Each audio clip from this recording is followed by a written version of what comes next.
Hey Gators and sports fans, get all your Gator talk, news, analysis, and opinions on the Pod Up with Matthews in the Morning podcast. Find us on your favorite podcast platform or watch us on Facebook Live between 8 a.m. and 9 a.m. every weekday. Pod Up, because we are Gator fans. So say it's great to be a Florida Gator. Good morning and welcome to a Monday edition of Pod Up with Matthews in the Morning from the Crime Prevention Security System Studios. Large enough to serve you, small enough to carry. Got a lot of sports to talk about today. We'll kick it off here in just a minute with Corn Dog JC. Second portion of the show, we'll go to FloridaGators.com senior writer Chris Harry. Really recap Gators men's national championship match that they won, and also softball yesterday. But first, JC, good morning. How are you, my man? Yeah, I'm great. What a wonderful weekend we had for sports, for weather, for everything here in town and, of course, on television and also down in Orlando. And I got to start with that men's tennis team, losing that doubles point, but coming back. They always lose a doubles point. Yeah, it seems that way, but it doesn't really hurt them because if they win 4 of the points available in the singles competition, they win the dual meet. So they won. And to have Brian Shelton win now as the only coach to win national titles in both men's and women's tennis, having done it in 2007 at Georgia Tech and now, of course, here, is really special. And it's special because locally I get to see him play golf around here, and I talk to him, and he's got a son now who plays for the Gators named Ben. And, of course, Ben clinched the singles match that put them over the top in a very emotional setting at the USTA's Tennis Center in Orlando. Good for them. Yeah, so if anyone's listening here, I don't know if y'all got to see it or if they have a replay of it. You have got to find a way. It's one of the greatest. It is great sporting events I ever watched. And I'll be honest, I'm not one of these tennis guys, but the great thing about college tennis is the crowds get into it. It ain't like you're sitting at Wimbledon or the U.S. Open and everybody's all quiet. Right. No, there's hooping and hollering and action going the entire time, and the players are talking crap at one another. Right. It was just a great environment. And as you said, Baylor, some people thought Baylor should have been number 1 seed, but the Gators were the number 1 seed. But it was like a damn Disney movie, the way it ended with the coaches. It was tremendous. Who still should have been at the Buchholz prom. Honestly, right. He graduated early. It's incredible. Yeah, he graduated early. Kid. So anyway, congratulations to the men's tennis. As you mentioned, Brian Shelton, the only coach to win both women's and men's national titles. But I'm just our listeners.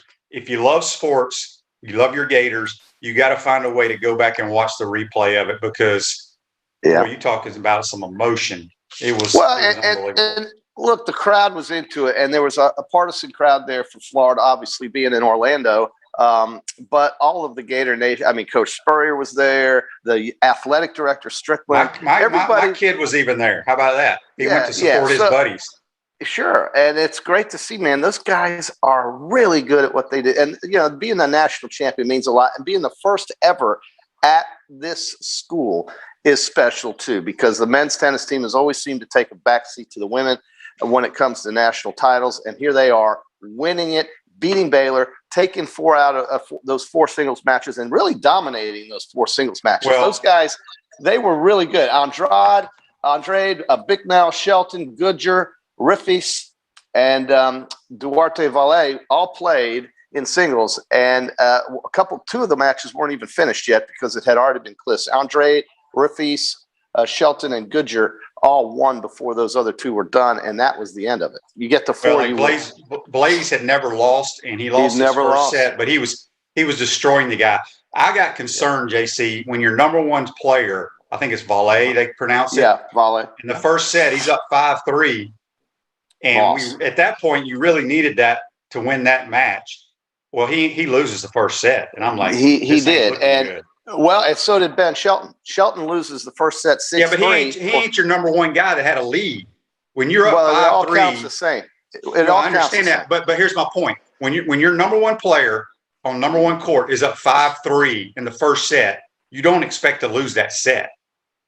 No, I know you expect to win it, but listen, I mean, the Baylor kid that Shelton played had won the first set, and then Shelton comes back 6-1, 6-2 to win the next two, and that's that was the match that ended the competition. That was the one that clinched it. So it's just a thrill, I'm sure, for Brian to see his son do this, and all of his players. He mentioned the fans, he mentioned the tennis community here in Gainesville, and how special it is to him, and how the fans went down to Orlando and supported that team. And that was the highlight of the weekend locally. Of course, you had softball winning, Elizabeth Hightower, a no-hitter to clinch the regional there for the Gator softball team. Now they get to play the Georgia Bulldogs. I mean, and then, of course, the PGA Championship. So. Well, let's talk softball real quick, because I don't know if you saw the game Friday, JC, but it was one of the greatest plays.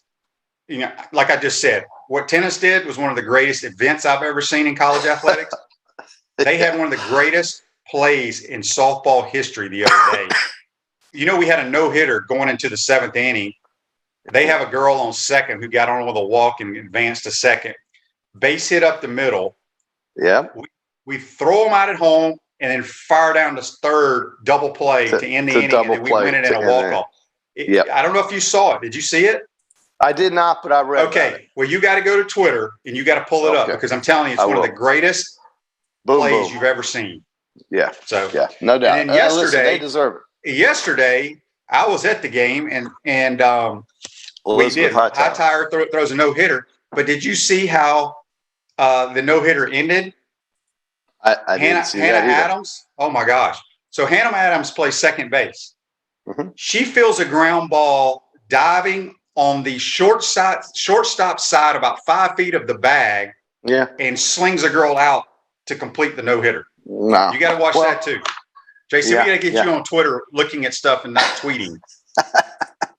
Well, I'm sorry. I was captivated by I really had no doubt Florida was winning that regional, but I was captivated by what I saw in Kiowa Island yesterday with Phil Mickelson.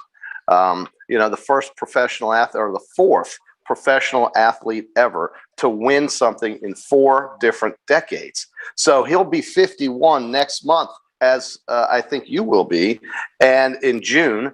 And here he is taking the PGA Championship, I think for the second time, his 6th major. And the crowd, I mean, you can barely contain the crowd's enthusiasm. Well, you can see the crowd behind me right here. I know. It was just an unbelievable scene. It was like a movie. And, he certainly acknowledged the crowd, the thumbs up thing the whole day. He shot 73, but that had to be one of the toughest layouts for these golfers. It's the hardest. It's the hardest and longest event ever held on the PGA Tour. And why they don't have more events there, I have no idea. And in my opinion, this is kind of we're going to have a poll question today. Do you think, which I do, it's not even close, this is the greatest moment in golf history because of his age, the length of the golf course. It's the top field in the country at any event. Right. And it's the longest course. And he's 50 and he was blowing it by Koepka all day. It's just tremendous how he's kept himself in shape. He hasn't let himself go. And he's competing at the highest level as a 51-year-old man. Let's hear it for our 50-year-old guy. It's the 50s is the new 30s, right? So let's get excited for Phil. And his 6th major now is complete. He's won the PGA twice. He can go for the career Grand Slam at a course he's very familiar with next month at the Torrey Pines U.S. Open. And that he knows that course at Torrey Pines. He can win there. And who knows, man? He hasn't won the U.S. Open. It's the only one he hasn't won. He should have won it one year, but Jeff Ogilvy backed in when he made a double bogey on the very last hole, hitting a driver into a picnic area. So Phil could win the career Grand Slam if he can finish it off at the U.S. Open. It'd be a hard thing to do, of course, but he knows Torrey Pines. That's where he's from, basically. So you never count him out, I don't think, especially in California. He knows how to play those courses. If you got joint pain in your knees, shoulders, hip, or back that won't go away, you need to check out QC Kinetics for long-lasting relief. Not surgery, drugs, or downtime. Schedule your free consultation at QC Kinetics, 352-400-4550. Call them today, QC Kinetics, 352-400-4550. Speaking with JC on the Titan tomorrow hotline. Yeah. We're going to be joined later by Chris Harry on the Titan tomorrow hotline. I heard people talking about, Tiger winning at age 44, the Masters, Jack winning the Masters at 46. That ain't even close to this, dude. Because this golf course was so freaking long. It was so hard, too. Oh, and I don't know why they don't play there more often. Yeah, I heard some folks say that they didn't think a major should be played on that course. I can't understand why you wouldn't. Oh, it was to me, that's the test of golf, man. That's the ultimate test of golf. You had guys just blowing themselves up out there. Dustin Johnson didn't even make the cut. Justin Thomas didn't even make the cut. My guy Schwartzel was nowhere to be found. It was so I won the golf picks.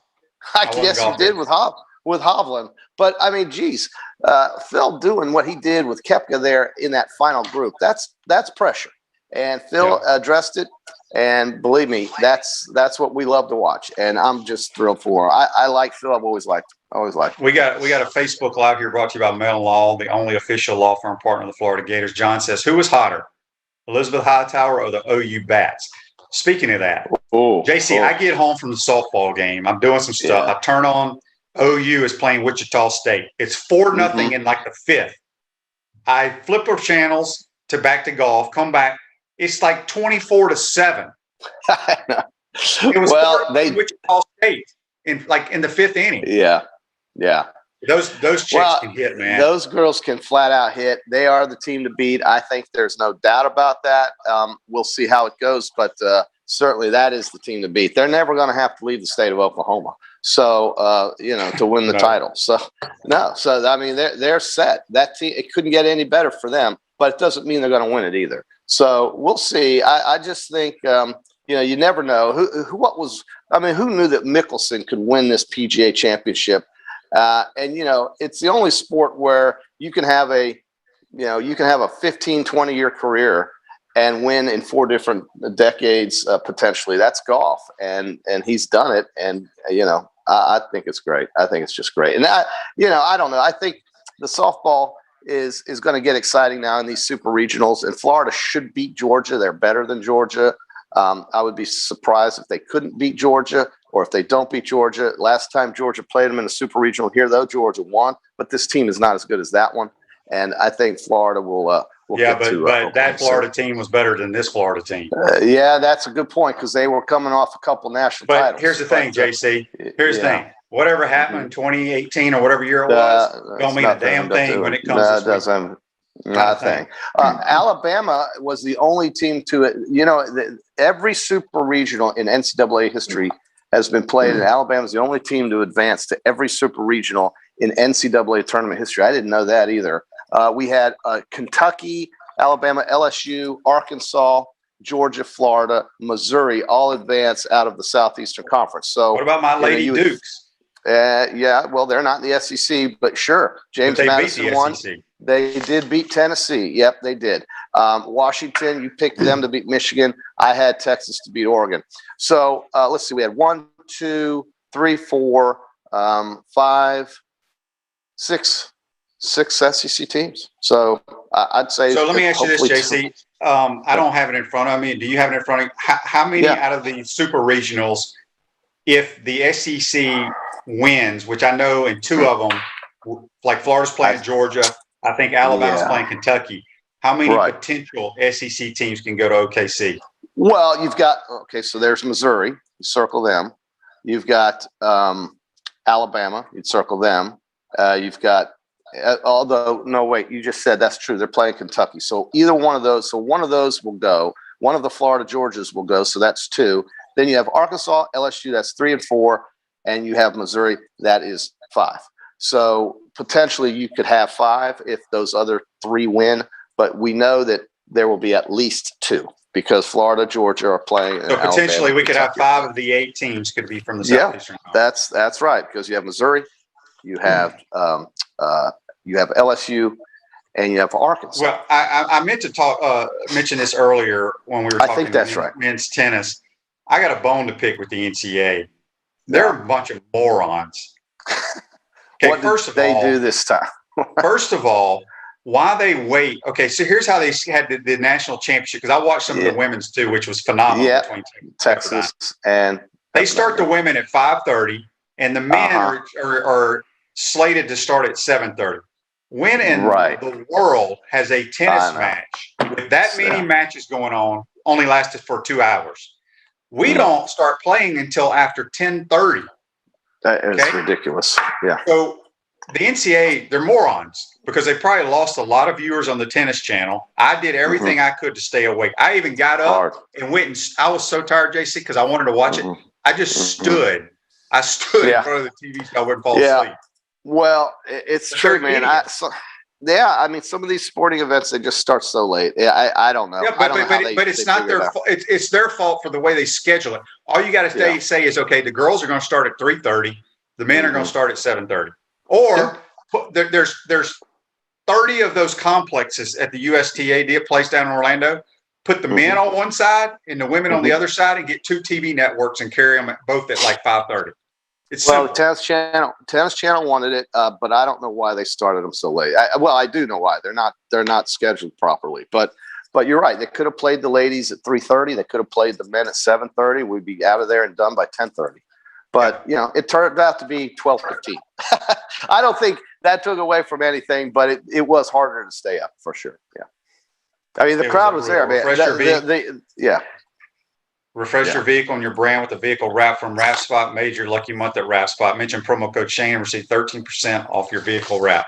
Got a few more minutes with JC. All right, JC, other things going on besides, it was a great weekend of sports. Oh, man. The NBA playoffs started. I know a lot of people don't watch it. I don't either, but there were a bunch of upsets. The Lakers lost. And then in hockey, I know there's been some series clinch.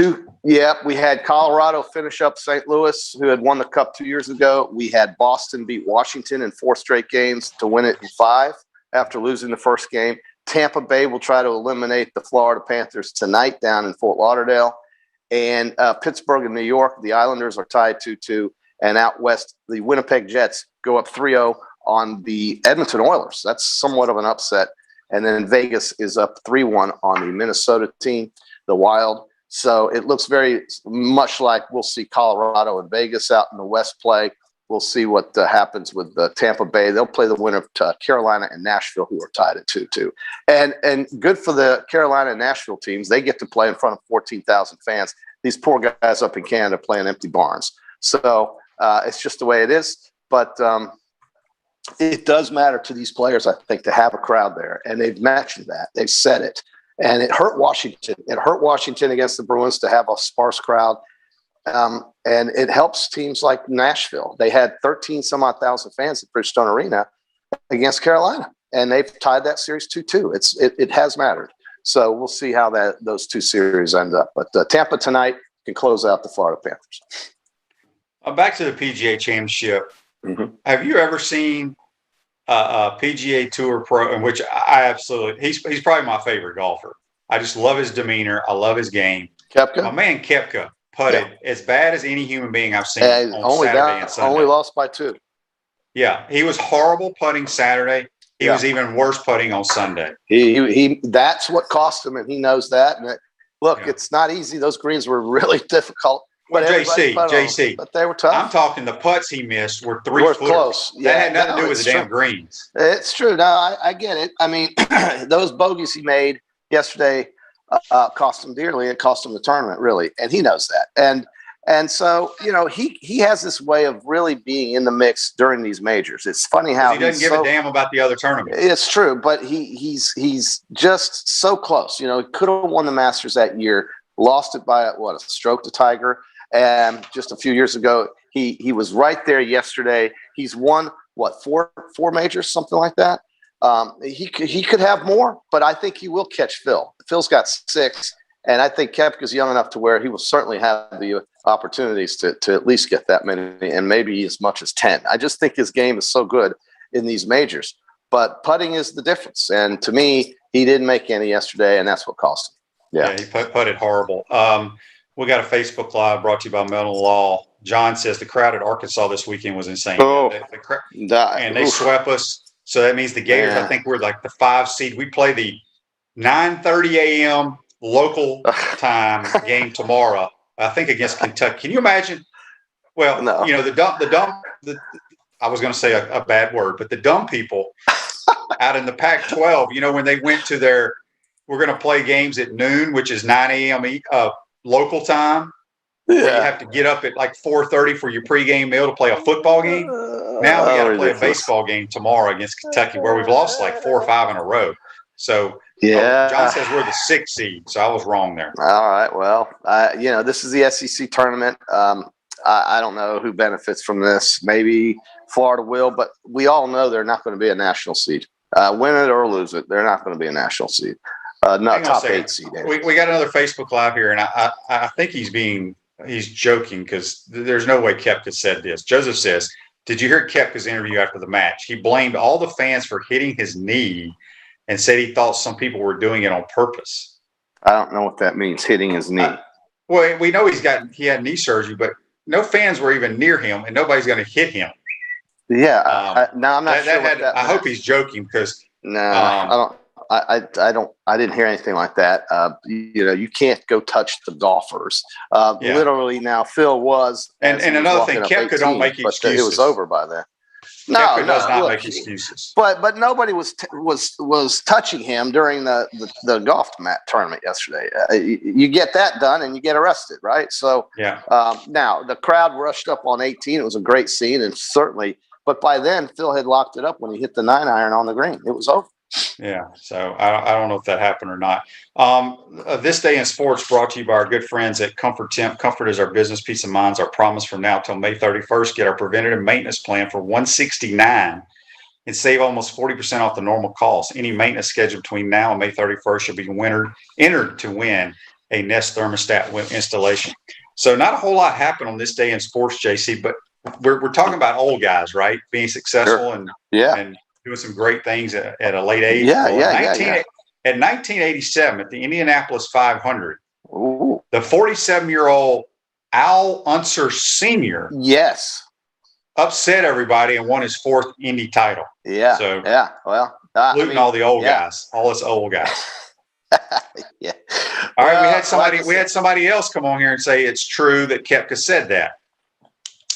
So, well, I can see him being bumped on the 18th green because it was a madhouse. But before that, nobody was near him. No, it was the tournament was basically over when they were walking down to the 18th green. It was over. Phil would have had to 3-putt, and Koepka would have had to make his birdie, which I guess could have happened. But it wasn't happening. Phil was only 20-something feet away. He wasn't going to 3-putt. So it was over at that point to me. Yeah. Yeah, that's not normal like Koepka to make any excuses. So he may have been joking because he kind of has a dry sense of humor. Yeah. Because he never makes. I mean, he had like a major knee surgery, and people say he shouldn't have been playing in the Masters. He shouldn't have been playing in this. But yeah, he's look, got it so was much his game, putter. it's ridiculous. It was his putter, not his knee. But how about Phil? Again, we talked about this 8 years after his last major win. This is the most impressive golf accomplishment I've seen ever. Hands down. Hands down. Yeah. And we had somebody talking about Tom Watson. What did Watson win? He won something at 50 something? He was I don't know, but he was one stroke away from winning the British Open, I want to say in his 60s. But Stuart Sink took it from him because he bogeyed the last 2 holes. That happened at the British Open not too long ago, and I think Tom was in his 60s. He's also won that tournament more than anyone else. So that could have been, but it didn't happen, did it? This did happen, and at a venue that is, to me, was one of the best tests of golf you'll ever see on tour. So perhaps even this entire year. Torrey Pines can be had. They'll grow the rough up there, the USGA will, out there in California. But this layout and this course What's happening at Torrey Pines? As hard as it gets. The U.S. Open. That's what I was saying to you earlier. I thought the U.S. Open was at the place up in Wisconsin. Torrey Pines. So the U.S. Open next month will be at Torrey Pines, and that's why I was saying, about that, JC? Phil has a great chance to get the career Grand Slam if he can win on a course. It is at Torrey Pines. If he can win on a course that is very familiar to him. But I don't think that's going to be as hard as what we saw yesterday. That was the hardest test of golf you'll see, even though he won, 6 under? But And, we've had many U.S. Opens at Shinnecock and places like Bethpage where the golfers barely broke even par. They barely broke par. And maybe those were tougher challenges. But Bryson DeChambeau flat out said this is the toughest tournament course he's ever played in. Which is great, because usually the PGA Championship, it's like 18, 19 under par. And I thought it was phenomenal. The good thing about the U.S. Open being out on the West Coast means we get nighttime golf. Yeah, no, it's true, and that is exactly right. We've got Phil going back home though, and you never know. He'll be a crowd favorite for sure. It's been 8 years since he's won a major. It's just a great weekend. Great weekend for Florida spring sports in men's tennis, obviously in softball. Great weekend for golfers around the world over 50. A great weekend for Phil Mickelson. You just couldn't ask for more. It was just a tremendous weekend. Yeah, Brian JC, Shelton, first only to win in men's and women's tennis at NCAA. Yeah, but before we let you go, I meant to mention this last week. I took some screenshots. These came off of Twitter. And, real quick, we talked about, how the Gator Nation was all upset about all these players leaving the Gators in basketball. Okay. Yeah. I'm going to give you a rundown of what just happened in the SEC transfer count for the SEC schools. Mm-hmm. And Mississippi State just got another guy called Rocket Watts, a point guard from Michigan State. It's a very good player. But listen to the transfer count. Mississippi State. Wow. Here's the players that left, I think. Yeah. Or maybe the 4 that are coming in. Anyway, the latest SEC transfer count. Georgia and Texas A&M, 9. Mississippi State and Vanderbilt, 8. Missouri, 7. Arkansas, South Carolina, 6. Arkansas, they went deep in the tournament. LSU, Ole Miss, 5. Auburn, Florida, and Tennessee, only 4 players. And Alabama and Kentucky, only 2. So, wow. Yeah. So here's the other thing I wanted to bring up before we let you go. I saw some spreads for the Gators, early spreads for the Gators. This was on Twitter. Okay. What would you say the early spread on the Florida-Alabama game is? 6. Alabama by 15. That's too many, especially with a new quarterback and a lot of new players coming down here. Now, we don't know. Florida's got a new quarterback too. So we really but I would say you give a team like Florida 15 points at home, it's going to be a tough number to cover, especially a new team like that. This Alabama team is good. They're going to be good, but they've got a lot of untested players, as will the Florida Gators. But that's a lot of points, man. That's why I said 6. Tennessee, we're favored by Tennessee by 15.5. We're a 1.5 point dog at LSU, 8-point dog to Georgia, 9.5 point favorite at Missouri, and a 17-point favorite over Florida State. So Florida State, yeah. No, that is interesting. What was the source of that? What was it? It was from somewhere out in Vegas. I don't know. I just saw it.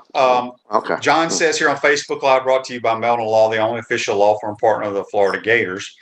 He says a while back, JC thought the league minimum wage was $100,000. Tebow signed the league minimum for $920,000. So I guess the league minimum has gone up for however many years he's been in the league, but I was talking to somebody who actually is an NFL coach and former player this weekend. And they're like, man, they don't think there's any way in hell he makes the team. But we'll see. I mean, we'll see. Look, he's got a uniform he signed, and we'll see how workouts go. They got to cut those rosters to 53. Is that what it is? 53 or 55 now? I think they added a couple. They didn't add a couple numbers. Okay, so 53 guys going to play 17 games throughout the season. 17 games, and then 2 preseason games. So I think it's 2 or 3. Man, that's going to be tough to make that team. It's going to be tough to make that team. It's going to be tough to make any team, really. When you haven't played in the world. When you haven't played in so long. I mean, to me, it just seems like it's not about not playing. It's playing something you've never done. And like I said, I hope it works out. I personally don't see how it can. I don't. I'd be surprised. I would definitely be surprised. So, enjoy Chris, though. He's going to tell you about that men's tennis trip down there. That was just a great weekend. Well, I got all these people sending me little clips from YouTube where I can listen to Koepka's interview. So I guess I'll listen to it after the show. I'm surprised. I mean, nobody touched Koepka until 18 when there was 1 million people in the fairway. And it didn't. My man putted horrible. And Chris says Tebow has the 5th most purchased jersey in the NFL this year already. That's true. Like I said, I have nothing against Tim Tebow, but I wonder if those people are going to get a refund. Well, it'll be a collector's item. Maybe it'll be a collector's item. Could be. Look, I mean, he's a local guy. He's the hometown hero up there in Jacksonville. So. But again, that is true. But if Urban Meyer and his staff and the management don't think he can help them win games, he will not make that roster. I will. It is a cutthroat business.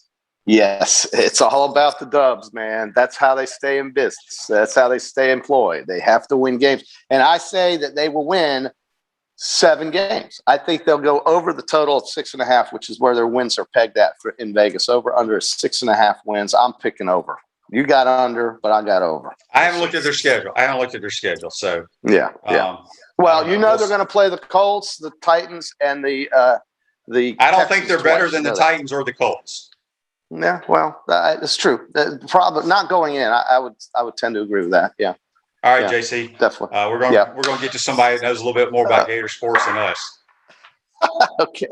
All right. We're going to take our first time out of the pro. When we come back, we're going to be joined on the Titan MR hotline by Gator, the senior writer for FloridaGators.com, Chris Harry, talking softball and the men's national championship in tennis. You're watching and listening to Pot Up with Matthews in the Morning. We want to take this moment to thank all our sponsors who keep the show going and pay the bills. Our gridiron sponsors are Crime Prevention Security Systems, large enough to serve you, small enough to care. Titan MRI, Gainesville's only locally owned and operated MRI facility. Meldon Law, where you matter most. Peachland Dental, Gator Nation's first choice for dentistry in Port Charlotte. Comfort Temp, comfort is our business, peace of mind is our promise. G-Tech Sport, keep your athletes in the game with G-Tech Sport. QC Kinetics, non-surgical regeneration, live pain-free. Celebration Point Town Center, Center State Bank, Chris Doring Mortgage. Some of our touchdown sponsors are Campus USA Credit Union, Adams Rib Company, Doreen Weeby Realtor Caldwell Banker, MM Parish, Gator Dominoes, Celebrate Primary Care, Gator Bait Media, Rap Spot, Okido America, Gators Dockside, Style Cuts, Ironwood Golf Course, TB Financial, Meadowbrook Golf Course, Darshakow Insurance, Silverback Concrete Company. If you are interested in promoting your business on the show, visit potupwithshane.com and click the advertise button. Again, thank you to all the great businesses that support the show. If you like what we are doing here, make sure to follow us and support the businesses that support us.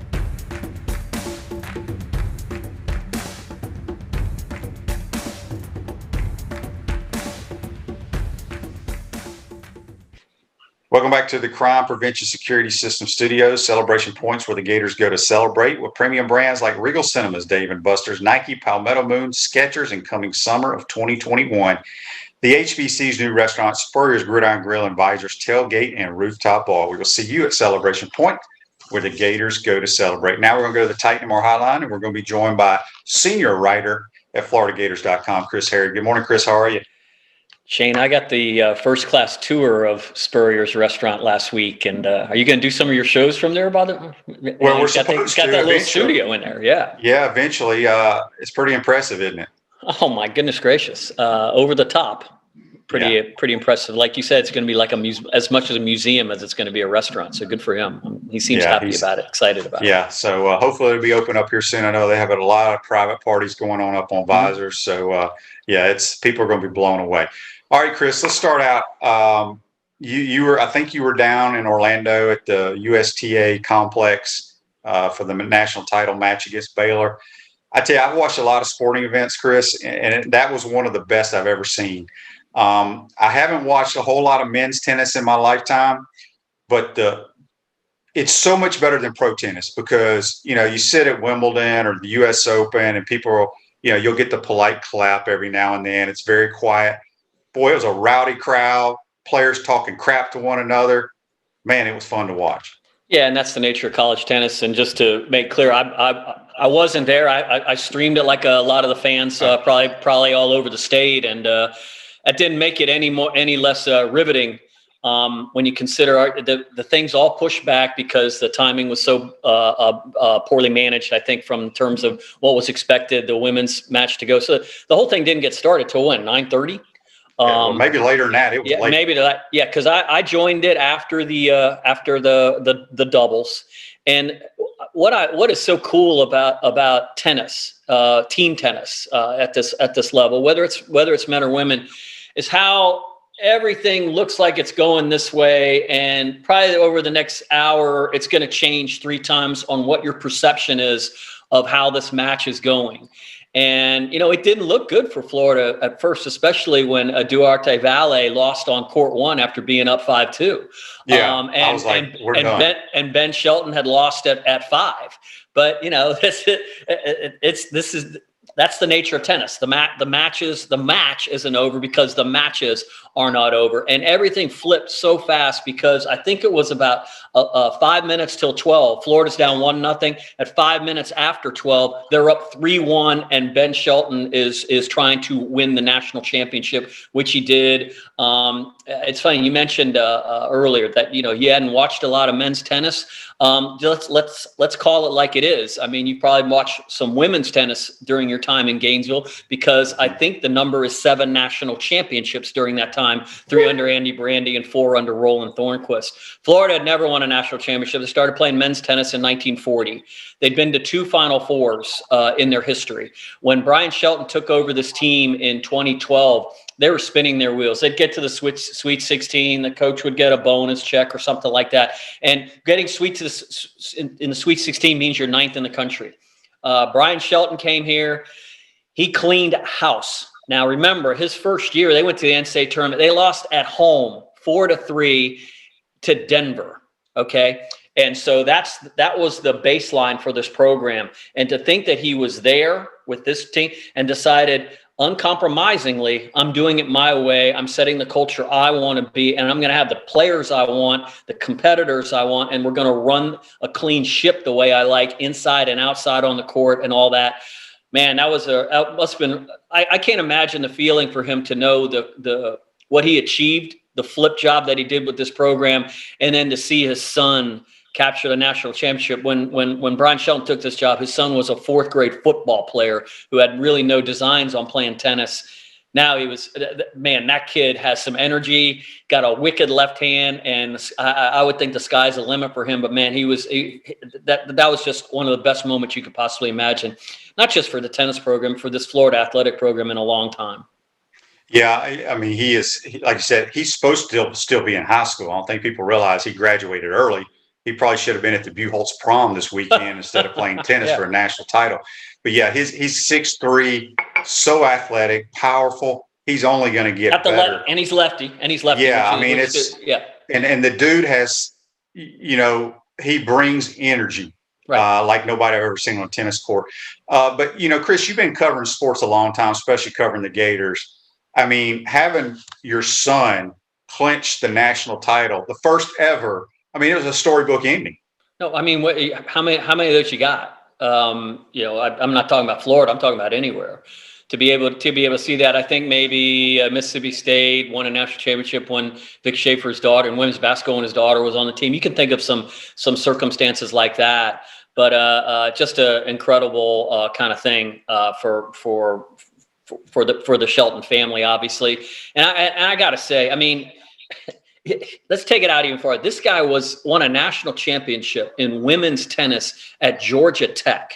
It is nearly impossible. First of all, they've never won an NCAA championship except for that. The football in 1990 wasn't an NCAA championship per se. It's the only NCAA sponsored national championship Georgia Tech's ever won. Think how hard it is to get female engineers to come to Georgia Tech who are great athletes. Okay. I'm not trying to be misogynistic or anything, but I mean, that was an incredible feat that he did there, and to change genders and come over and do it for the men. It's funny when Jeremy Foley went looking for a new tennis coach, he went to Roland Thornquist. He goes, who's the best coach in the country? He goes, men or women? He goes, either one, and he goes, Brian Shelton's the best coach in the country, men or women. They got the best coach in the country, and he won his national championship. Yeah. Speaking of national titles, I was trying to think of this the other day. is it women's basketball, volleyball, and I guess lacrosse? Because it's a new sport. Are those the only 3 sports that we play that we have not won a national title in now? That sounds correct. I think it's no, there may be 2. There may be 2 others. I think it's 14 out of 19. What other sports are there? I'm trying to think. Have they won a women's track championship? Well, it seems like Mouse has so many. I don't know. Right, I know he's got 9, so I don't know if they. I don't know. Okay, maybe it I don't know off the top of my head. And Florida women's tracksters, if I'm messing that up, I apologize. But right. you get your national championships mixed up around here. There's so many of them. Yeah. So anyway, it was great to see Coach Spurrier and Jerry were down there. I know Roland was down there. I think J.C. Deacon was down there. Jeremy Foley, obviously Scott Strickland.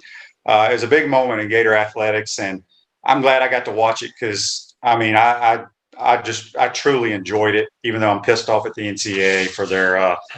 How about ignorance. this? I heard Brian Shelton, Shane, is like a scratch golfer too. He is. Have you seen him play? I have not, but I have a lot of friends that are members out at Hale, which is now, I think they call it Hawkstone Country Club or something. I want to say at his age or whatever, he is the club champ. Oh my goodness. And I tell all my buddies, y'all should be embarrassed that a guy who is just a casual golfer, who's an actual tennis coach, is whipping y'all's tails in golf. So I wonder how he do. I wonder how he do in the senior tennis circuit at Hawkstone. He could probably win the club title there too, maybe. Yeah. Yes, there's no question about it. Considering at one time he was number 55 in the world as a professional player. Wow. So Jeff says here on Facebook Live, brought to you by Mellon Law, we have won a women's track title. Okay, well, there you go. I'm sorry. Thank you, Jeff, for pointing that out. Okay. Yeah, so I'm anxious to see. I know volleyball's been close. Lacrosse, men's swimming? We've got men's swimming could be. Jeff, help us out. Yeah, Jeff, do your research. Chris Doring Mortgage, they do mortgage lending right, helping home buyers throughout Gainesville and North Central Florida. Call Chris Doring Mortgage today at 352-244-0840. Speaking with Chris Harry, you can follow him on Twitter at GatorsChris. All right. You were at the KSP yesterday. I was as well. All three. Yeah. Chris, go back to Friday. I wasn't at the game Friday, but I was listening to it while I was playing golf. Mm-hmm. Happy we won. I didn't realize it was one of the greatest freaking softball plays I've ever seen until I saw it on Twitter. Mm-hmm. Gosh, that double play was incredible. I wrote about that. And we'll talk about that before we talk about the next thing that I want to talk about relative to Florida's defense. But first of all, the USF coach is coaching the USA Olympic team in Tokyo this year. Ken Erickson, who's a guy I went to college with at University of South Florida. He's won 1,000 games at USF. He was raving afterwards because just for your listeners that may not have seen the play, it's 1st and 2nd, 1 out. Tim Walton takes Elizabeth Hightower out of the game with a no-hitter. The first girl up, Katie Chronister, I think it's a 3-1 count. The girl knocks a single up the middle up the box. Center fielder Cheyenne Lindsay guns the girl down, guns the girl from second coming home. Julia Cottrell wheels around. It was a throw where she had to pivot, wheels around and throws out a runner at third. And if things went awry anyway, there's guys that everyone's backing up the bases. It was and what Kenny Erickson was talking about, he goes, the secondary thought to get up and have the wherewithal to throw that person out and to be looking for that. It just just tells you that you're a really coached defensive team, and that's obviously what Tim Walton's teams really have leaned on. So long since he's been here, he always emphasized defense. They're always in the top 5 in the country in defensive fielding percentage, and then of course, Sunday, Elizabeth Hightower has a no-hitter with 1 out in the 7th inning. It's 8-0. It's not like 0-0 like Friday. And the play Hannah Adams made. Yes, it's a similar ground ball in the hole. The shortstop's not getting it. It's past her. She's crossing behind the bag, backhands it, and throws the runner out at first instead of making probably the easy play, flipping to second and wondering if you get the force. But she keeps the no-hitter intact with that play. And like Tim said, he goes, the first play from Friday night, he said afterward, he goes, that's something we practice all the time. and just we executed it. He goes, the play Hannah made Sunday was not a play that you see every day, and one of the best plays he'd ever seen. And Florida advancing to the Super Regional. You got to say this. A couple. If you had asked probably this time last year, or maybe, and there was COVID last year, but maybe early last season, about Florida's pitching staff. There was not going to be any Barnhill, any Ocasio, any Hannah Rogers, or any Lauren Hager or Delaney Gorley, players like that. You had Chronister, you had Elizabeth Hightower, and you had Natalie Lugo, and these girls weren't battle tested in any way, shape, or form. So let's give Mike Bosch, the pitching coach, some credit for developing what may be right now one of the deepest pitching staffs in the country. Got meaningful outs from all of them. Natalie Lugo had, I believe, a 2 or 3 hitter in the win Saturday over South Alabama. Elizabeth Hightower goes 13 1/3 innings and doesn't give up a hit in a regional round in 2 wins over USF. And you were there. How good is that USF pitcher, by the way? She's very good. She got a standing ovation from our fans when they took her out. Well, when they took her out, she had 331 strikeouts on the season, I think. Wow. So, and I think she's a All-America type pitcher, and she pitched every until the Gators exploded for all those runs against the USF bullpen. After she pitched every inning in 4 regional games for her team, and she was terrific. But Elizabeth Hightower is better. She didn't give up many hits and won 2 games. Yeah, that was a tremendous game for her. And as you mean, I think when they took her out, it was only like 3-0. And then we exploded. That's right. Sarah Longley hits her first career home run, which was a grand slam. And then Cheyenne Lindsay hits a bomb. So real quick, changing the subject. Okay. Our crack research staff here says we have won men's swimming back in the 80s a couple times. We have not won in women's golf. No, that's not true. They won 2 in a row in the 80s. They won 2 in a row in the 80s, I think. In golf? Okay. Well, maybe we can't trust our research staff now. Yeah, they won. I think they won in 85 and 86, I believe. Okay. Well, that's a good homework project for you today when you go up there and you're talking to Coach Spurrier probably knows the answer to this. Are you talking to me? Or are you talking to Jeff? Yeah. The crack researcher. Yeah. Yeah. So Chris, Tim Walton's been here 16 years, and what he's done with this program is just phenomenal to me. Outside of, the 3 big hitters that we have, Charlotte Eccles, Lindemann, and Hannah Adams, it's probably his least productive lineup that he's ever had, I think, from top to bottom, offensively. But as you mentioned, he's built his program on pitching and defense. And do you think they can survive? I think they're going to get to OKC, but when you play the likes of the Oklahomas and some of these teams, boy, they can swing the bat. Yeah, and just it's a fact. I think since. Even though with those teams with Amanda Lorenz and the couple, I think the last 2 years of Kaylee Kavissa, this hasn't been the offensive juggernaut teams when Lauren Hager was there and Christy Merritt was on the team and Kelsey Stewart was on the team. It's been even more relying. This program has even had to rely more on its pitching and defense. And I'm looking at the lineup right here. Jamie Hoover has been here a while. She's hitting 221, and you got Bailey Goddard at 194, Sarah Longley at 191, even with that grand slam yesterday. Jordan Matthews, I think a lot of people thought was going to be a star. Everyone remembers the walk-off grand slam against A&M that put him in the College World Series. She really hasn't found her rhythm in the last couple of years. So yeah, they've had to manufacture some offense, but to Tim's point yesterday, players come up in moments, and that, I guess that's going to have to keep happening. But it does get harder at the OKC level when you start facing UCLA and you start facing Oklahoma and perhaps Michigan and teams like that, which are synonymous with playing out there in OKC. Have they set a time or the days yet for our series? I believe you mean against Georgia this weekend. Yeah. I believe that'll be in. If they have, I do not know, so I can't help you on that. Okay, I didn't know if we were going Thursday, Friday, Saturday, or Friday, Saturday, Sunday. I haven't heard. Last thing before we let you go, Chris, I don't think you're a big golfer, but your thoughts. I personally think what Phil Mickelson did at the age of 50, almost 51, on that golf course against the best field in golf is maybe the greatest golf accomplishment I've ever seen.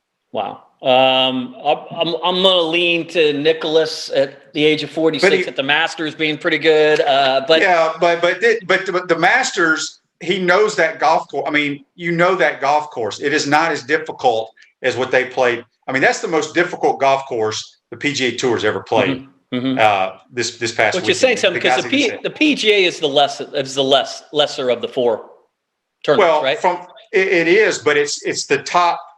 It's the top field of the four, because it's everyone in the PGA.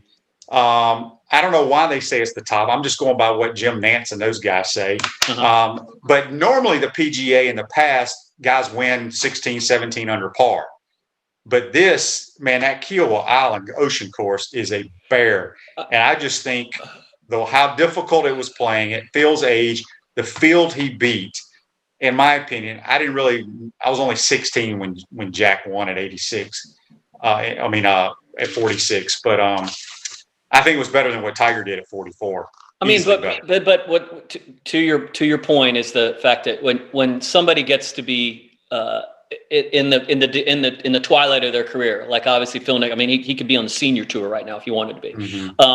It's easy to root for a story like that. And as a reporter, we love great stories, and Phil Mickelson has always been a well-liked person. And just to see a story like that, you love to see an older guy do something phenomenal like that, whether it's somebody making a run in a major tennis tournament, or Phil Mickelson do that. And he obviously still has a short game. That's for sure.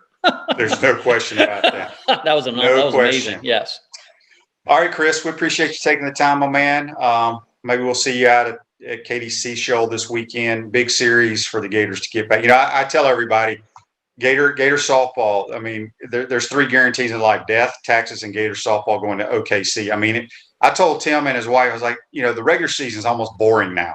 I mean, it really is. Even as difficult it is in the SEC, you almost guarantee they're going to host a super regional and get to OKC. So hopefully, and 8 straight regional games. So since the finals of 2018, they've won every regional by shutout. Yeah, and think about every regional game by a shutout. How about that? The last time, it was a huge upset when Georgia hit the walk off. I think that was super regional. Yeah, super regional. Right. But what I'm saying though is that the last time we didn't go to Oklahoma City? That's right. 2016. And that team was very good, actually. They were going for a 3-peat. That was Kelsey Stewart, Kirstie Merritt. That was Aubrey Monroe. Aubrey Monroe's all their careers ended that night. So that was a shame. Yeah. Well, Chris, hopefully Gators don't end these girls' careers this weekend. I don't think they will. We'll see you out there, my man. Be good. Be good. See you, Shane. All right, that's Chris Harry. You can follow him on Twitter at GatorsChris. Does a tremendous job on FloridaGators.com. We're going to take our final time out of the program, come back, wrap up this Monday edition. We want to take this moment to thank all our sponsors who keep the show going and pay the bills. Our gridiron sponsors are Crime Prevention Security Systems, large enough to serve you, small enough to care. Titan MRI, Gainesville's only locally owned and operated MRI facility. Meldon Law, where you matter most. Peachland Dental, Gator Nation's first choice for dentistry in Port Charlotte. Comfort Temp, comfort is our business, peace of mind is our promise. G-Tech Sport, keep your athletes in the game with G-Tech Sport. QC Kinetics, non-surgical regeneration, live pain-free. Celebration Point Town Center, Center State Bank, Chris Doring Mortgage. Some of our touchdown sponsors are Big Mills Cheesesteaks, MB Listing, Cornerstone Financial, McDonald's of Gainesville, My IT Masters, Gainesville Neon and Signs, 84 Lumber, Tropical Smoothie Cafe, Chick-fil-A on Archer Road, Avra and Smith, Dowling Signs, Chomp Harder Apparel, Ruse Ogra Agent, State Farm Insurance, Silver Cube Billiards and Sports Bar. If you are interested in promoting your business on the show, visit potupwithshane.com and click the advertise button. Again, thank you to all the great businesses that support the show. If you like what we are doing here, make sure to follow us and support the businesses that support us.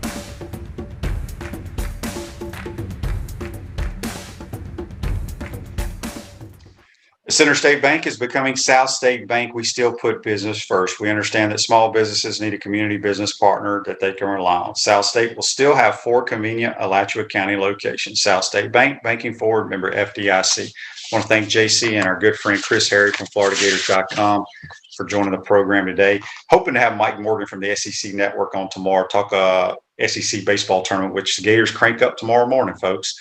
Today's show's a wrap, brought to you by Wrap Spot. Be safe out there. We'll see you tomorrow.